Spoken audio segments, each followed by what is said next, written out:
Mouhamed Salimou Ba ñu desandi ak yow ci tënkum xibaar yi. waaw Anna Rocha ñu nuyu ñëpp ci tënkum xibaar yi ñu tàmbali ak manifestation bi am démb diggante kon manifestant waa ñoo lànk ñoo bañ ñoom nag dañoo wàccoon ci mbedd mi démb ngir manifester contre prix électricité bi ni mu yokkoo démb nag collectif bi dafa bëggoon dénoncer loolu waaye nag takkandeer yi dañu leen gazé ñoom ak journalistes yi daanaka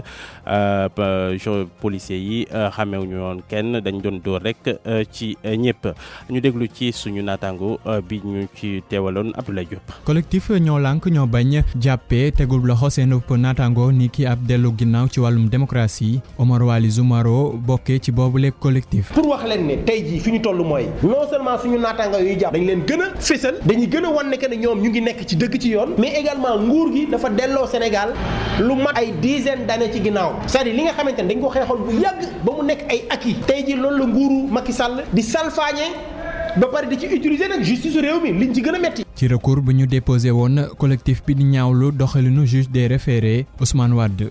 këyit boobu ñu doon wuti ji liggéey ci ak huissier bi ñu ñëwee suñu surprise bu mag bu ñu fekk mooy juge bi àtte et que xamuñu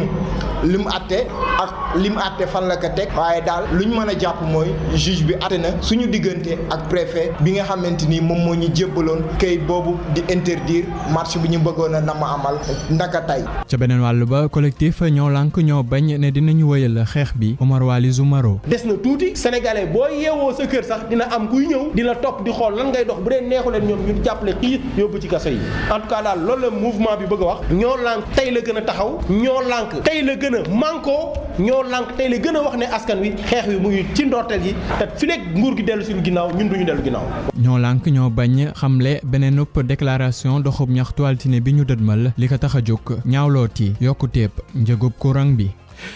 jërëjëf Abdoulaye Diop ñu wax ci docteur Babacar Diop moom ak kenn ki mu àndaloon ci prison bi ñoom nag dañ leen jàppoon ci wàllu xeex boobu yéen a ngi fàttaliku kii di docteur Babacar Diop ab Malick Diallo jot nañ leen libéré démb juge bi moo def li nu mel ñoom nag dañ doon réclamer ñu wàññi courant bi en liberté provisoire lañ leen jox démb nag biñ leen bàyyee suñu naataango bi di Oumar Mbow jot na kon waxtaan Babacar Diop ak ki mu àndal. juróom benn waxtu ci ngoon yu tegal fukki simili docteur Babacar Diop ak étudiant bi di Malick Diallo bi ay di doog a génn ca prison bu Rebeuss.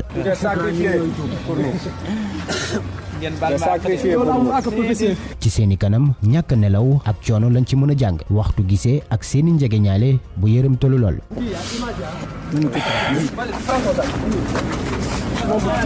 ci tàng-tàng yi bëgguñu woon wax ak taskatu xibaar yi. Je ne fais pas de déclaration. ci lu gaaw ñu jël woto wutandi kër docteur Babacar Diop. Donc on va à la maison. ci biir salon am ak njegeñaaleem lii la leen dénk. bëgg naa leen yéen samay mbokk taxawu ngeen ma waaye xam leen ne fële ci Rebeuss violence bu métti moo fa am geôlier yi dañuy fitnaal di xokkotal détenu loolu lu mu métti la nit bu dugg prison rek Nelson Mandela ak Cheikh Ahmadou Bamba nga war a xalaat ndaxte ñooñu lu métti rek dund nañ ko ci prison. ki mu àndaloon ñu jàpp tëj ca Rebeuss étudiant bi Malick Diallo bi yaay di ñaawlu dundinu prisonniers yi ca Rebeuss bi ñu sukkandikoo ci moom xeex baa ngi doog a tàmbali. ñaata ngeen woon ci chambre bi nga nekkoon. bu 108 la woon jën yi nu ñuy mel ci poti sardine am na ñuy tëddee ni bopp bi ñeneen ñi dañ lay poussé ngeen kolante nooy sax mënoo koo def lu fa nekk dafa métti ñun ay bañkat lañ tey jii bu den dem la dañuy demaat. ay simili rek ginnaaw seen génnuk prison prisonnier ya woon maanaam docteur Babacar Diop ak naataangoom étudiant bi di Malick Diallo bi yaay ne leen rek la ñuy laaj mooy ñu bàyyi seen i naataango yu des. jërëjëf ñu jeexal ak rassemblement contestation bi am démb fële ci marché central Kaolack commerçant yi dañoo génnoon ngir nag manifester wane seen mer ndaxte dañoo fermer benn rue principale bi dem ci kon marché boobule naka noonu itam marchand ambulant yi nuñ fa bare loolu nag tax na sax clients yi wàññeeku bu baax a baax ñoom loolu lañ doon naxarlu 6h14 ñu xabaar yi buur na. limu ak yéenekaay bi di l'Observateur. waaw bu ko ubbee nag ci première page mun nga ci gis ay titres yu bëri waaye nag mun nañ lire titre bi gën a fës mooy bi wax ci Serigne Mbacké Ndiaye nee na nag Serigne Mbacké Ndiaye un homme à sans intérêt bëri nag intérêt moom boo xoolee jaar-jaaram journal bi def ci dellu si wax ci yaay ji naka noonu itam Serignam Serigne Mbacké Madina naka noonu itam jaar-jaar yi yenn ndëgg sërëx yi wala yenn kon contorsion politique yi mu am ci jaar-jaaram ñu wax ci laas nag wax na ci marche démb bi ñu lankal kon waa ñoo lank ñoo bañ journal bi ne police bi daanaka dafa sonnal presse bi singali leen door leen lacrymogène sonnal leen lool la Synpics kon nee na nag ministre de l'intérieur ñu ngi koy artu mu xool li nu mel la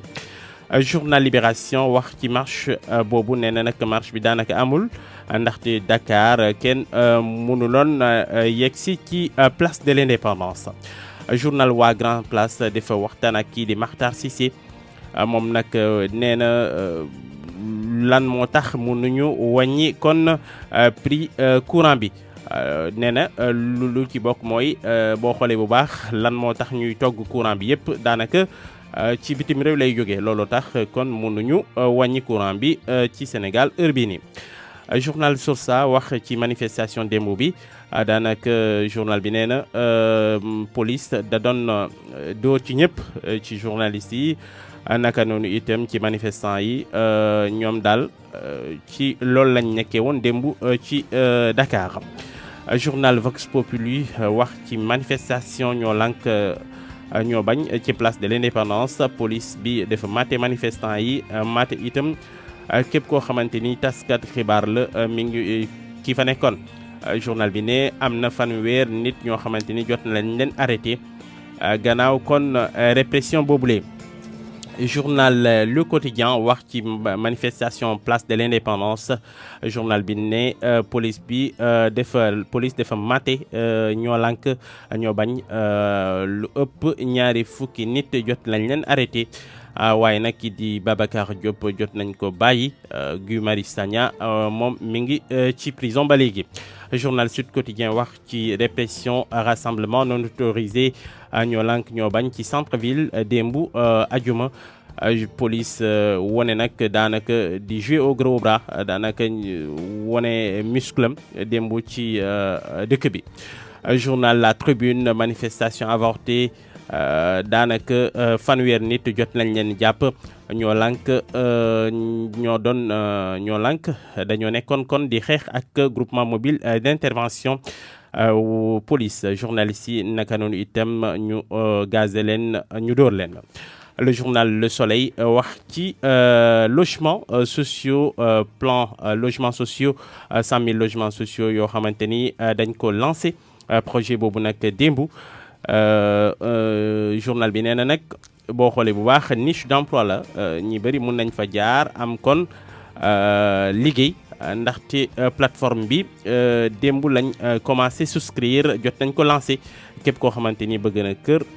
bu remplir yenn obligation yi mun na ci jotam. journal Walf Quotidien wax ci marche non autorisée démb ci place de l'indépendance police daanaka dafa wone boppam di dóor ci ñëpp. journal Sunu Lamb wax nag ci Luc Nicolaï moom nag démb lañ ko defee démb lañ ko yóbbu jëlee ko ci Mbour yóbbu ko ci procureur dañ ko déféré fële ci prison bu Saint-Louis. ñu jeexal ak Stade Quotidien wax nag ci Sadio Mané journal bi nee na nag am na ñeenti défi yoo xamante ni daanaka ñu ngi koy xaar ci moom ci année bi. journal bi nee na nag gannaaw Europe war na conquérir adduna bi nekk itam premier sénégalais vainqueur de la compétition qui gagne compétition bi mun ngañ kon jàng yeneen xibaar ci Sadio Mané ci journal Stade Quotidien bu paraître tey. ñu jeexal ak Record moom itam xëy na wax ci Sadio Mané daanaka laajte na ndax mun nañ jàpp ni tey jii Sadio Mané